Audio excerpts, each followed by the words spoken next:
Dr. Paul, how are you today? Very well, thank you. You almost look like twins today. Oh yeah, I'm glad I called you on that. Our fashion designer has helped us out quite a bit. Well, we get more casual. What is that, Friday? Casual Friday? Did I permit that in Washington ever? No. We snuck it when you weren't there. Oh, Friday, like I'm already right. That's right. Okay, I'm going to start off with a change in the direction of the CDC. And it's different. Some people could argue that they're coming to their senses, they care about racism, and they're straightening up their act. Or it could be just a lot of just mischief. Maybe they're looking for money. Maybe they're looking for pretense that this is going to continue for a long time. But the CDC director or the agency CEO, that'll Holocaust. But the big thing is the director admitted a flawed COVID-19 response. I can't believe that. We made a mess of things up. But of course, we could argue and say, well, now they've come around to agreeing with it. This is a tragic that they probably knew exactly what they're doing, but politically and monetarily or whatever, they feel it's necessary to come forth now and sneak it in and pretend that's not a big deal. Yeah, we made a mistake or two, and not ever willing to look at the complications, the money spent, the harm done to people, with all that lockdown. What's going to happen to a generation or two of young people? All the things, the educational system, the medical system, so much disruption. So they just say, well, we were a little slow. We want to make sure to get the information out sooner. Yeah. My first response is get out sooner. The question is, what are they going to send us? Are they going to send us propaganda? Or are they going to send us the true figure? You spend a lot of time helping with the program digging up those figures. Remember, every week you come up and try to figure out exactly what the truth is and was. But now they're saying that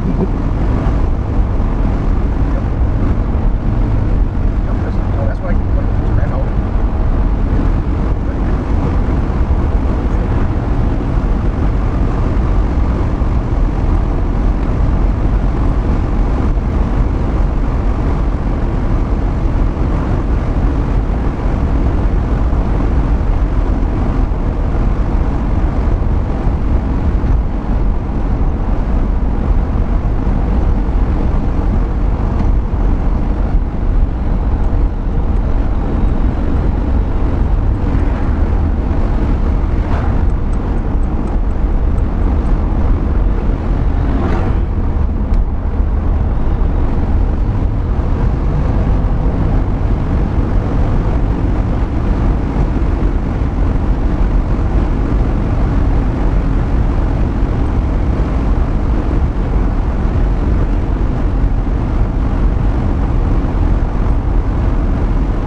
we actually are. That's sort of ingrained in the system because, you know, even in monetary problems, when you have inflation of the money supply and prices go up, the answer is we don't have enough money. We don't have enough. So having too much in the wrong way and circulating it with fiat money, that's the problem. But when they say more, they created the problem, so they treat the problem, do more of what caused the problem. Yeah. So it's sort of like what's going on here. They create their problems, and then they decide that they have to have more money because the damage done to this country was, and a lot of people will probably challenge me on this, it's been more the lockdown. When I think of long-term understanding of what liberty is all about and of what finances is all about, and really down to the medical, you know, there's so much damage to the science of medicine. This whole idea that they can cancel natural immunity, that is astounding on how much influence they have. The lockdown, and also how many people are now dying because they were forced to get shot. It's pretty bad shot. Well, let's have a little bit of a reminder. Let's go back a little bit in history from our time machines, because if you remember, Rochelle Walensky, she's the one who's now reforming the CDC. She's the one who told us over and over, take the shots, 100% effective. You'll never get COVID. Everything's going to be great. Let's just remind ourselves of what she said a little bit later. Let's watch that whole clip of her and Wolf Blitzer. We've seen it before, but we should watch it again. When she comes begging for more money, we should play this video to her and ask her to explain it.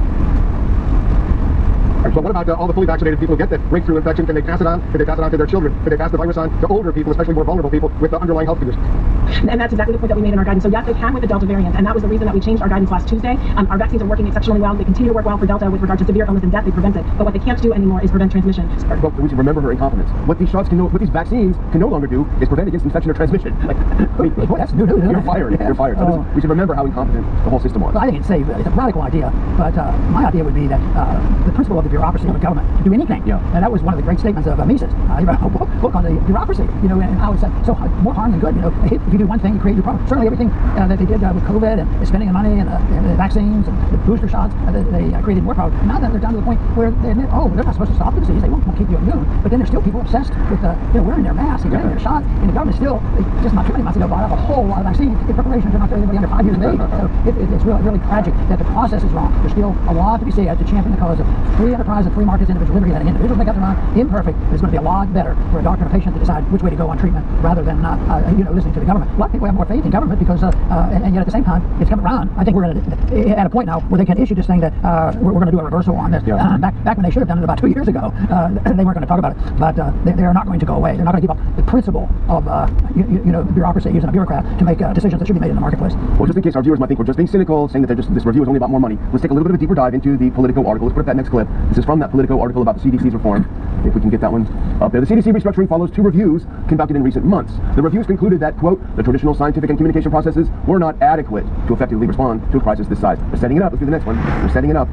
There is consensus within the CDC that it needs to make some changes on how it communicates and how it operates, to be faster, nimbler, to use more plain-spoken language. And then the next one, here is the laugh line, here's the punchline, here's what it's all about. Walensky has repeatedly pointed out that the agency was underfunded before the pandemic started. So it's not a matter of them telling you something different every week, Dr. Paul, and saying things that were blatantly not true, which is that the facts works. No, they just didn't have enough of our money. Well, you know, likely one of these days, Fauci's going to have to go. And then he will get, good retirement benefit. So they have to be prepared because he's the highest paid person ever worked in the government. So he's going to retire and he's going to have the biggest bonus ever. So we better provide him because we don't want the supporters of Fauci, rebelling against it. But he went on and talked to his friends right out in Seattle. That's where his friends are. And is that true that there were people that booed him? They should be in jail. Should never boo such a national hero. You can't ever come back to a baseball game. It's like booing Hank Aaron. Right. Well, as usual, our friend Jeff Tucker, who's been so great for so long on the COVID thing, he has a great piece in the Brandstone Institute today. And let's put that up because he nails it. We should just read his article. We can save us some time. Put up this next one. It's great. Thus, does it make sense that the present overlords of the agency have admitted, at least partially, to having made some errors? The question is, what were those errors exactly, Jeff? Quote, from the latest news concerning some impending shakeup, I see no evidence of any serious rethinking of the praised and cockamamie lockdown orders it issued from March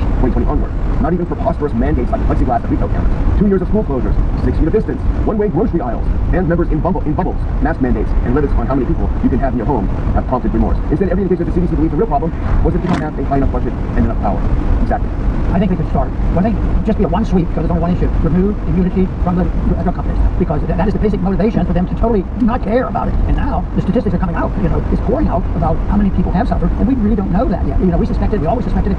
It's leaking out now, and it's scary. And then when they start talking about, what was the report last week? It was on the teenagers had the myocarditis, and it was highest time ever. And they're just starting to kind of, how do they know what's going to, that's 2 years. And of course, there's people who died suddenly, and it was short, quickly they had reactions. But how do they know what will happen to people 5 years from now? And it lingers, and the body doesn't heal. They always hope that the body will heal from natural causes, and a lot of times it does. But in this case, their only hope, the only hope that people have right now, they're hoping the body, the people who've been injected with all this will finally heal. And I imagine, I have to say, probably the majority will make it, but that's not an excuse. If even 5% of the people are percentage, you're talking about millions of people. Because just look at how they pass and how they use those drugs around the world. The recognition that these vaccines and booster shots could do harm is that many other countries now are compensating the people who have suffered from government mandates. And I don't think our government has touched on that because, you know, the pharmaceutical companies are too powerful. Yeah. Well, even just what we've said so far, if we had said this a year ago, we literally would be canceled. We could be canceled from some of our social media today for saying it. But it tells you so much about how the social media and the mainstream media, but especially the social media, has conspired with government to silence people that are questioning things. Remember Alex Berenson, who won his lawsuit against Twitter, he was kicked off of Twitter for just saying, these are not vaccines. If they don't prevent you from getting it or spreading it, you can't call them vaccines. Maybe they help some people, but they're not vaccines. So that says a lot about the role of the social media in clamping down on dissent. And dissent is healthy. We always criticize other countries for not having a full and vibrant media, when in fact we have a log in our own eyes. Right. But you know, this next segment, I have to say, I hesitate to do it because I find it so depressing. But our good friend Jordan Schachtel, who's done also terrific work for a couple years, and I recommend everyone to read and subscribe to the dossier, which is his Substack. Put up this next one. This is something I think we're going to revisit this, Dr. Paul, in the future because there's going to be more about it. But this is his latest piece: Military Whistleblowers. The DoD's legally dubious mRNA mandate has harmed readiness and produced widespread injuries. Jordan Schachtel went and talked to some military people who talked about the injuries that they've received by being forced to take this shot against their will. They were told you can't take a religious exemption; it's going to be automatically refused. And so a lot of them did take it. We know some people who did not take it and had to leave the military, but a lot of people did. But now it's coming out how much harm has been done. Now, this is a real tragedy. To me, just the idea that we have to talk about this, have we gotten that far, that it's a debatable issue. Yeah. Because not too long ago, when I was just getting into medicine, the rules were so different. You didn't treat children without a parent there or giving permission to even put a single stitch in. You just, and in theory was, the parents were responsible. And also, sometimes there's a reaction, you know, for, you know, a pain shot, to numb up the skin. And if the child dies, I mean, it becomes a complicated problem. But that's not the case now, because you don't get permission. Now, the separation is such that the children can get these shots. These children can even get the sex transfer without the parental control. Yeah. And of course, get abortions without parental notification, and on and on. It is a reflection of the type of society. We can't say that everybody in Washington that has an office there and they're a politician or a bureaucrat. It has to go back to this social media and the atmosphere of the people and what is tolerated. Fortunately, I keep saying the toleration of this nonsense eventually ends, and I think we witnessed that in the lockdown. You know, that as time went on, the parents got angrier and they exerted themselves. But there's going to be a bit of lingering on some of these regulations. They keep on.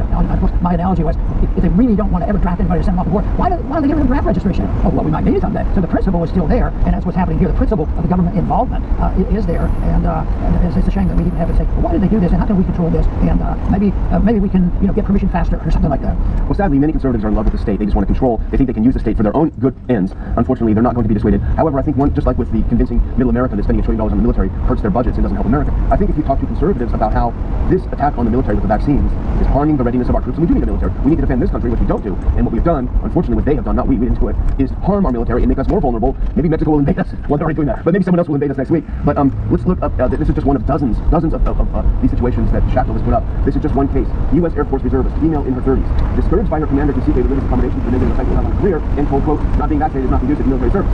72 hours after vaccination, she developed visual distortions and vertigo. Sent to the ER and initially diagnosed with vertical, I can't pronounce it, which drove further requirement for CT scan. The CT scan revealed she suffered from 4 different strokes after the shot. Maybe it's a coincidence, but Jordan has dozens of these on his site. Military whistleblowers are coming forth and saying how harmed they were from being forced to take the shot. And back to the liability, you know that the drug companies are never going to pay. The government on those conditions, Republicans and Democrats who pass all these laws, and both sides will be sympathetic to corporate participants. So guess who gets the bill? It's the middle class at the end. It's like they get the bill for, you know, paying for these deficits and all, and the inflation, and even in war, it's the middle class poor people who suffer most on this. And yet, how much motivation is there to sell their product, which is government intervention? Oh yeah, this is shit. It is. The Republicans don't care about poor people. You know, if you're a libertarian, you're so cold-hearted. Which is, you know, I keep thinking, yes, but in a libertarian society, there's at least something to talk about. You have stuff available. Once you have the government doing it, you end up with poverty because you don't have the streets clean, you don't have the police around, and people you know, have trouble making it, and then you have all these regulations with medical care, and you end up with a mess. And then they still think that the people, generally, there's still majority of people out there that believe that it's a right, you know, it's a right to get this, and that they should be taken care of, and if they're not, then we'll vote you out of office. I think